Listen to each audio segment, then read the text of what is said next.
There were several interesting ferries in port that day, including the golden-hulled Corsica Regina. Built in 1972 as the Visby, she still operates in 2021 as the Sardinia Regina.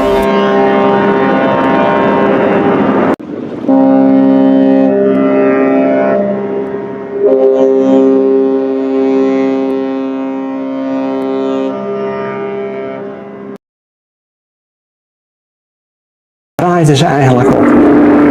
De kiel van dit 21.000 ton metende schip was reeds in januari 19...